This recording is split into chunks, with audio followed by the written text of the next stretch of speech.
Saya mulai ya. Assalamualaikum warahmatullahi wabarakatuh. Bismillahirrahmanirrahim. Alhamdulillahi rabbil alamin. Wa bihi nasta'inu ala umurid dunya waddin. Wassalatu wassalamu ala asyrafil anbiya'i wal mursalin. Sayyidina wa habibina wa syafi'ina wa qurrati a'yunina wa maulana Muhammadin wa ala alihi wa ashabihi wa dzurriyyatihi ajma'in, amma ba'd. Asyhadu an la ilaha illallah wa asyhadu anna Muhammadar Rasulullah wa ufawwidu amri ilallah, innallaha basirun bil ibad. Hasbiyallahu la ilaha illa huwa alaihi tawakkaltu wa huwa rabbul arsyil azim. Qala Allah ta'ala fi kitabihil karim hikayatan an nabiyillahi Musa alaihi salam. Rabbi syrah li sadri wa yassir li amri wahlul 'uqdatam min lisani yafqahu qawli. Para asatidzah, para ibu-ibu sekalian, hafidhoni wa hafidhakunallah, bil khusus segenap pengurus Majelis Ta'lim Al-Ikhlas, yang semoga pengurusnya dan jamaahnya semoga semuanya saja selalu dalam naungan rahmat, barokah, perlindungan serta bimbingan Allah Subhanahu wa taala. Amin Allahumma amin insyaallah. Dan tentu saya doakan semoga kemuliaan ibu-ibu sekalian selalu dijaga dan ditingkatkan terus oleh Allah Subhanahu wa taala sebagai seorang muslimah, sebagai seorang istri, sebagai seorang ibu, dunia hingga surga. Amin Allahumma amin insyaallah.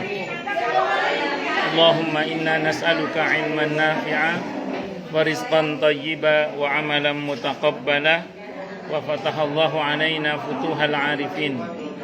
Allahumma inna na'udzubika min ilmin la yanfa' wa amalin la yurfa' wa qalbin la yakhsha' wa du'a'i la yusma'.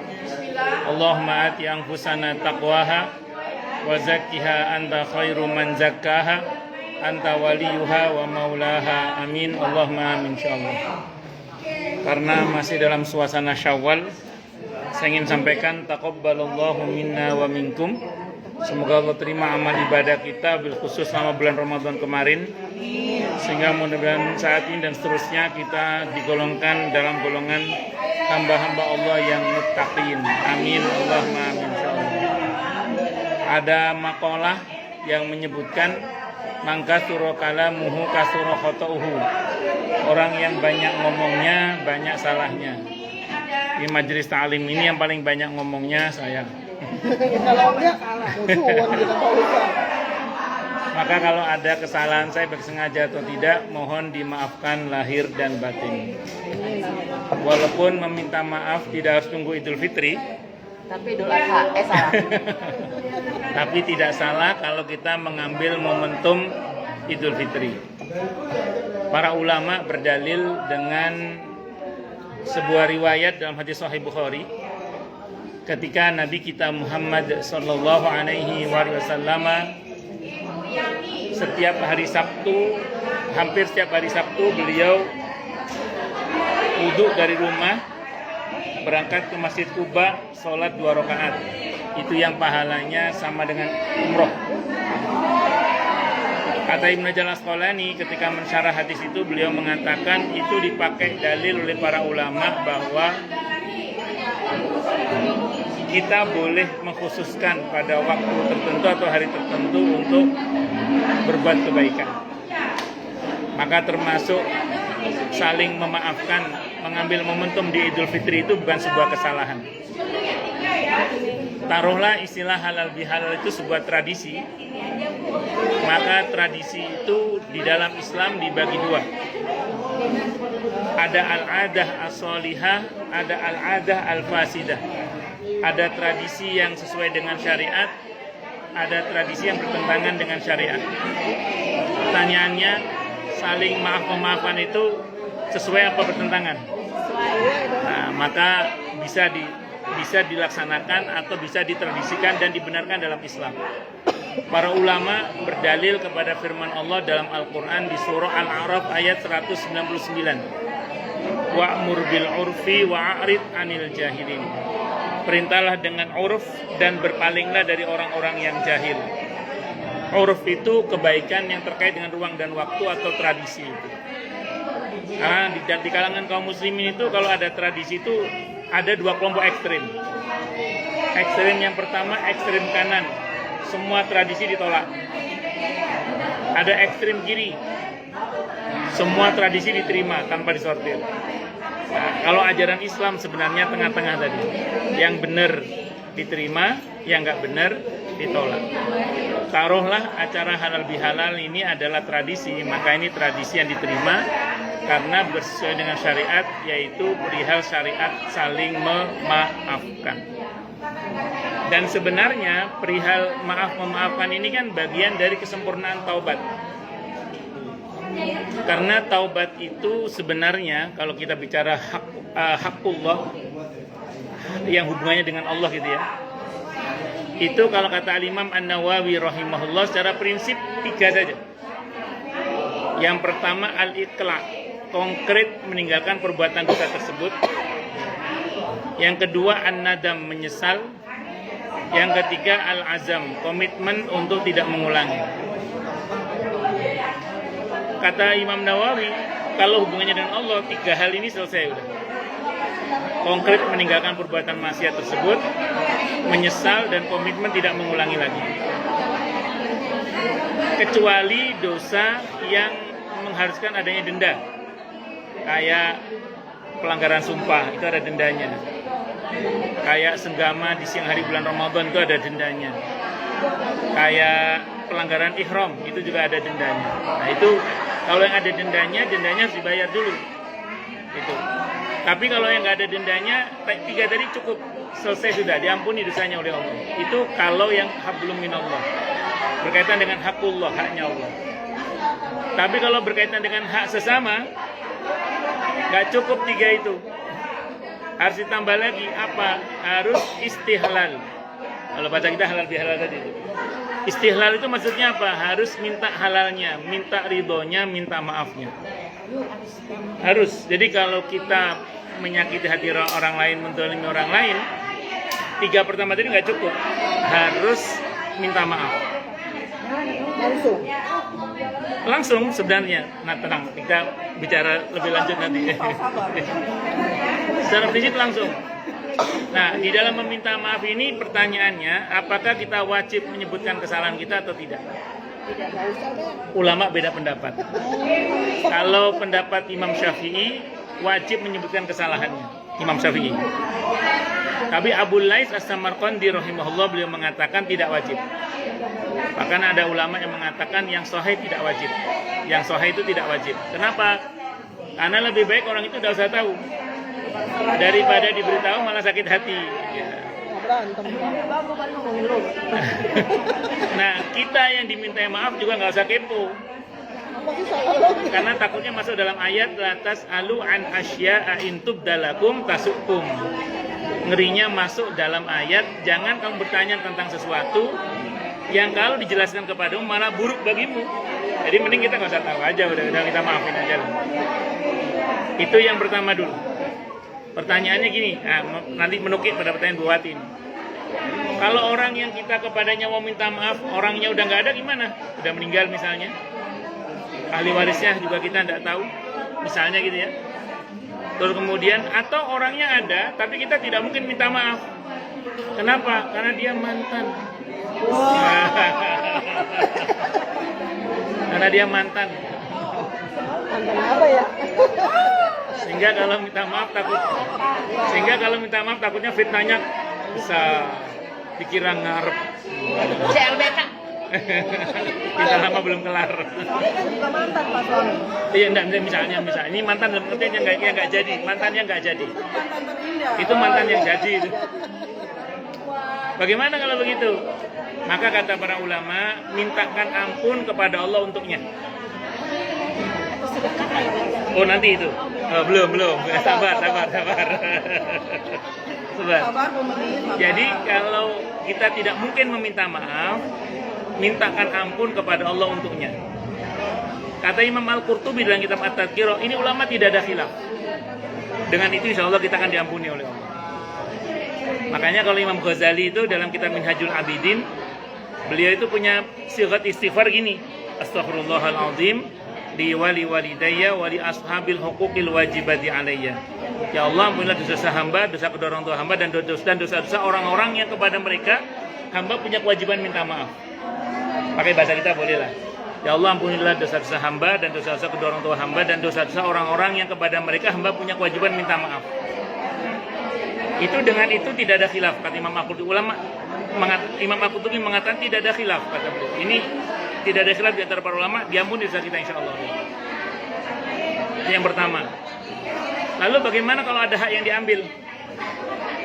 Pernah nyolong jambunya? Soalnya Bu Reni dulu masa kecilnya kayaknya penekan itu. Iya, Pak. Di fotonya. Oh, sekarang juga saya tadi Masih. ngomong. Misalnya, atau dulu di kantin Darmaji Bayar satu. makan 5 bayar Bayar. makan kerupuk 5 bayar 1. Atau mungkin dulu ada waktu kita masih SMP, masih SMA dulu belum kenal hukum, pinjem sama temen belum dikembalikan sampai sekarang misalnya, atau utang atau apalah namanya masa lalu lah yang macam-macam. Ya. Maka kalau berkaitan dengan mengambil hak, nggak cukup hanya minta maaf, harus mengembalikan hak itu dulu. Wa'addi kulladhi haqqin haqqahu, kembalikan kepada yang berhak-haknya itu. Hadis riwayat Abi Dawud. Barangnya udah nggak ada. Sebentar, belum sampai situ nanti. Sabar. Jadi gimana Pak? Ya. Nah, pertanyaan Bu Adila bener. Bagaimana kalau orangnya rimbanya udah nggak jelas? Bibi kantin kita udah nggak tahu di mana rimbanya, ahli warisnya nggak ketemu misalnya. Kalau masih ada orangnya harus ya. Tapi ini orangnya nggak ada, ini udah nggak jelas. Di mana ini? Atau sudah meninggal dan ahli warisnya kita nggak tahu misalnya. Bagaimana ini? Maka kata para ulama, ini kata Imam Al-Qurtubi juga. Dan kata Imam Al-Qurtubi ini tidak ada khilaf di antara para ulama. Dengan ini insya Allah diampuni dosa kita. Apa? Sedekah atas nama dia. Sedekah atas nama dia. Makanya gini, maaf ya, kita ini kan mungkin sengaja atau tidak pernah berbuat dolim lah. Yang model-model begitu itu mungkin. Sementara beberapa mungkin bisa kita selesaikan karena orangnya masih ada. Tapi beberapa mungkin nggak selesai. Ini saran saya aja. Pasang niat aja dari sekarang dalam hati kita, pasang niat dalam hati kita. Ya Allah, pokoknya di pada sebagian sedekah hamba niatkan pahalanya semoga untuk orang-orang yang kepada mereka hamba punya kewajiban mengembalikan hak itu. Udah niat, setelah itu Anda lupa nggak apa-apa, yang penting kan Allah nggak pernah lupa toh. Jadi pasang niat aja dalam hati. Ya Allah, pokoknya di pada sebagian sedekah hamba semoga pahalanya untuk orang-orang yang kepada mereka hamba punya kewajiban mengembalikan hak. Jadi setiap kali kita sedekah nanti di situ tanpa kita sadari kita berusaha mengembalikan hak yang pernah kita ambil itu. Sehingga harapan nanti di akhirat kita dimudahkan. Itu seperti itu. Pesan sama malaikat jangan salah catat ya. Jangan dipinjam-pinjam malaikatnya. Singkat kata, singkat cerita, itu diantara caranya. Dan kata Imam Al-Qurtubi tidak ada khilaf diantara para ulama. Tapi begini, ini menarik ya. Ada hadis Sahih Bukhari. Hadis ini sangat menghibur, tentang seseorang yang telah membunuh 100 orang itu. Oh iya. Dan dia ingin bertobat. Kata kiainya itu, ya kalau kamu mau tobat, kamu mesti hijrah. Pindah ke negeri di mana kamu tadinya berbuat yang tidak baik ke tempat yang lebih baik. Dalam perjalanan hijrah baru tobat, ini ceritanya orang ini baru tobat. Dalam perjalanan hijrah dia mati, meninggal dunia. Berebutlah malaikat rahmat dan malaikat adab. Kata malaikat rahmat, ini bagian saya, dia sudah bertobat. Kata malaikat adab, enggak, ini bagian saya, dia belum berbuat baik sama sekali.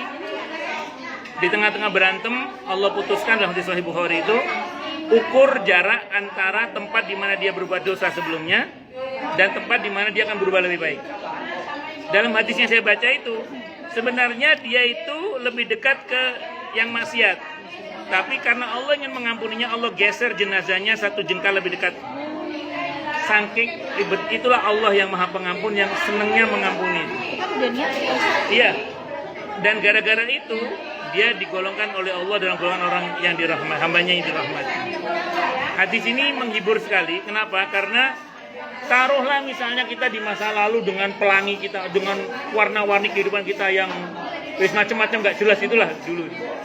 Hari ini kalau kita bertobat dengan sungguh-sungguh, dengan memintakan ampun tadi itu, syukur sedekah tadi, insya Allah lah masuk dalam hadis yang sudah diampuni oleh Allah Subhanahu Wa Taala. Insya Allah. Ini bau jengkol pada sana. Oh iya. Iya ya. Ya wis singkat kata singkat cerita itu berkaitan. Jadi makanya kenapa kita kok berhalal bihalal itu kan dalam rangka untuk menyempurnakan hubungan kita dengan Allah dan hubungan kita dengan sesama, supaya kalau bahasa istilahnya kita betul-betul kembali ke fitrah itu, kembali ke suci gitu ya. Kalau bahasa hadisnya itu bahasa hadis diskusinya itu atta ibu minadzam bikamal ladzam balah aukamakol. Orang yang bertobat itu seperti orang nggak punya dosa. Nah, makanya ini datang. Sendiri. Oh, berdua ya? Berdua sama anaknya. Dua sama bayi. Berdua sama anaknya. Waalaikumsalam. Monggo. Langsung aja kasihan bapak aja Pak langsung. Itulah kiranya di antara makna istirahat atau halal bihalal. Monggo. Silakan. Bisa. Allah jauh ya. Sin minum dulu nih. Padahal jauh ya. Jauh itu rajin dia Pak. Sama. Ini juga Rawasari.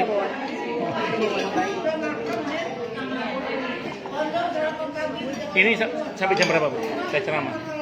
Ya, terserah Pak Ustaz. Gua mau jam 1. Oh gitu. Ya wes. itu prolog saya aja tentang halal bihalal. Selebihnya silakan yang mau tanya dulu deh. Hanya dikit ya Pak Ya. Ustaz. Oh, Ya. udah tanya. Sudah. Gini. Pernah ngewarung. Saya waktu itu ke rumah saudara saya, ada agen di dekat rumah saudara saya. Daripada nanti saya ke pasar-pasar lagi, saya lihat ada agen, saya mampir. Ya, terus? Saya beli rokok, ya nggak banyak lah, belanja hanya sekadar buat tambahan.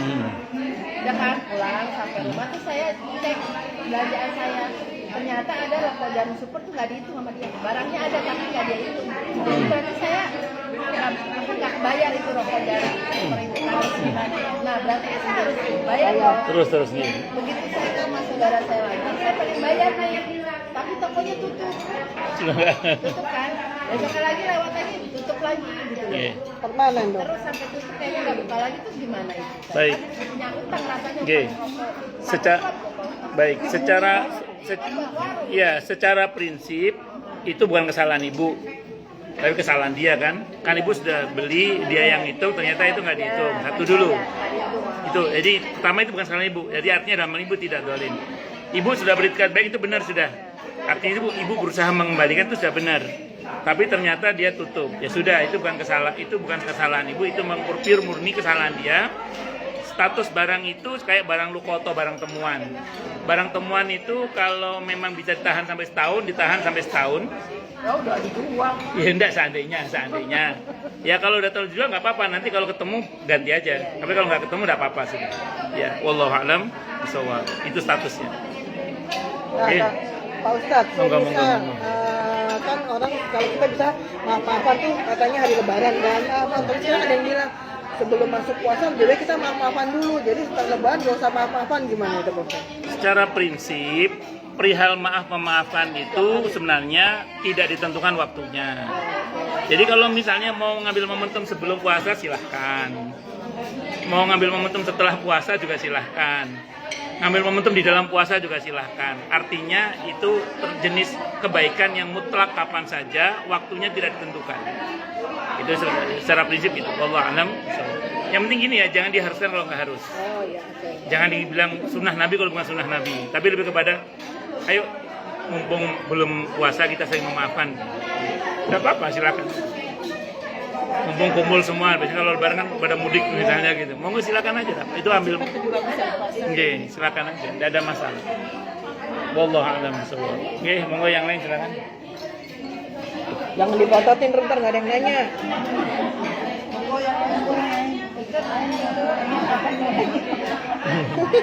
Ika mau nanya apa ya? Kapan bisa dibuka paling? Iya. Ya udah, kalau nggak ada cukup dulu. Cukup dulu. Kita tutup dengan hamdalah. Alhamdulillahirabbil alamin. Semoga kajian kita bisa bermanfaat, mubarakah fi dini wa dunya wal akhirah untuk kita, keluarga kita dan seluruh umat Islam semuanya. Dan mudah-mudahan kita semua dijadikan oleh Allah sebagai orang-orang yang sukses dunia akhirat, selamat dunia akhirat, bahagia dunia akhirat, dan dipermudah urusan kita oleh Allah di dini wa dunya wal akhirah. Semoga Allah limpahkan hidayah selalu untuk kita, semoga Allah tingkatkan selalu hidayah untuk kita, dan semoga Allah berikan hidayah untuk siapapun yang melihat kita. Subhanakallahumma bihamdika asyhadu an la ilaha illa anta astaghfiruka wa atubu ilaik. Sallallahu alaihi Muhammad wa ala alihi wa sahbihi wasallam. Saya mohon maaf. Assalamualaikum warahmatullahi wabarakatuh. Pak Ustadz, Bu Dewi kan ibunya masuk rumah sakit. Oh iya.